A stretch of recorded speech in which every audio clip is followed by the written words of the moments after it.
बिस्मिल्लाहिर्रहमानिर्रहीम।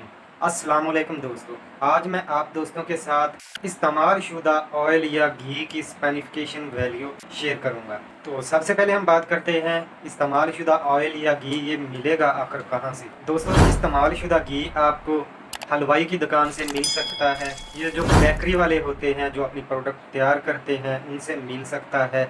बहुत सारी बेकरीज ऐसी हैं जो अपनी प्रोडक्ट खुद तैयार करती हैं, लेकिन कुछ बेकरीज ऐसी हैं जो दूसरों का माल खरीद कर सिर्फ सेल करती हैं।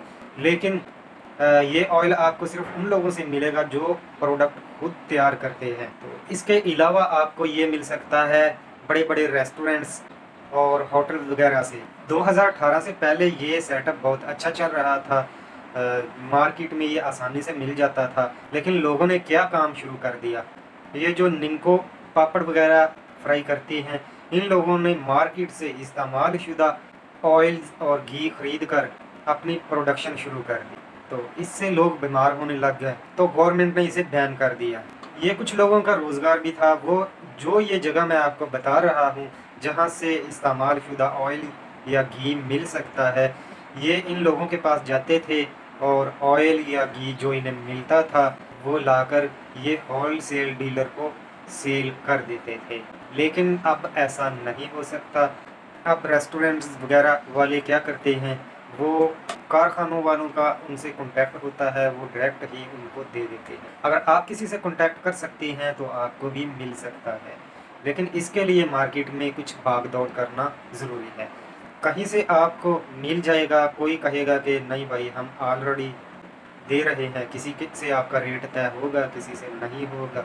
2018 में जब ये सेलमैन इकट्ठा करते थे तो वो तकरीबन 60 से 70 रुपये में रेस्टोरेंट्स वगैरह वालों से बाई करते थे और 2-4 रुपये अपना कमीशन रख कर होल सेल डीलर को दे देते थे। फिर वो 2-4 रुपये रख के अपने मार्केट में आम सेल कर देते थे।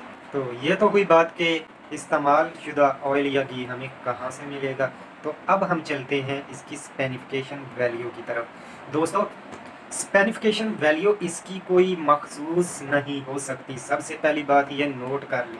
इसकी वजह यह है कि ये खुर्दनी घी और ऑयल बनाने के लिए मुख्तलिफ किस्म के कुदरती ऑयल इस्तेमाल होते हैं। मिसाल के तौर पर पाम ऑयल, कोकोनट ऑयल तो खैर कोई इस्तेमाल ही नहीं करता, लेकिन अगर किसी को मुनासिब कीमत पर मिल जाए तो ये इस्तेमाल हो सकता है। इसके अलावा इसमें इस्तेमाल होता है कनोला ऑयल, ये सस्ता भी है और आम मिल जाता है। और इसके बाद मिलता है बनोला ऑयल। बनोला में बहुत सारी चीज़ें आ जाती हैं। इसमें होता है कॉर्न ऑयल यानी मकई का तेल, कॉटन ऑयल यानी कि कपास के बीजों का ऑयल, और इस तरह की बहुत सारी जो सस्ती चीज़ें हैं, सस्ती अशिया हैं, उनका ऑयल इसमें आ जाता है। तो ये सारे बनस्पति घी और कुकिंग ऑयल वगैरह बनाने में कुकिंग ऑयल जो मिक्स होते हैं उनको बनाने में इस्तेमाल होते हैं। इसलिए किसी में कोई ऑयल कम या कोई ज़्यादा भी इस्तेमाल हो सकता है, तो ये फिर स्पेनिफिकेशन वैल्यू पर असरअंदाज होता है, इसमें कमी या बेशी हो सकती है।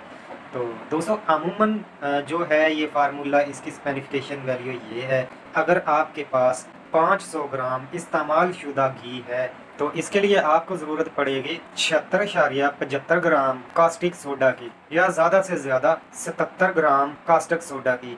ये है 500 ग्राम खुर्दनी इस्तेमाल शुदा घी या ऑयल के लिए। जिसकी मखसूस मकदार का पता ना चले, ऐसे ऑयल्स में ये आप इस्तेमाल कर सकते हैं कि इसमें कौन सा ऑयल कितना है, वरना आपको अपना फार्मूला बनाना पड़ेगा। फार्मूला कब बनाने की ज़रूरत पेश आती है, तब जब आपके पास 2-4 ऑयल्स हों, आप उन सब की स्पेनिफिकेशन वैल्यू बनाएंगे। फिर उस हिसाब से आप कास्टिक सोडा की मकदार मुंतखब करेंगे। ये कैसे मुंतखब होगी, आपको कैलकुलेशन करनी पड़ेगी। तो इस बात को ज़रा याद रखिएगा। अब हमें दीजिएगा इजाज़त।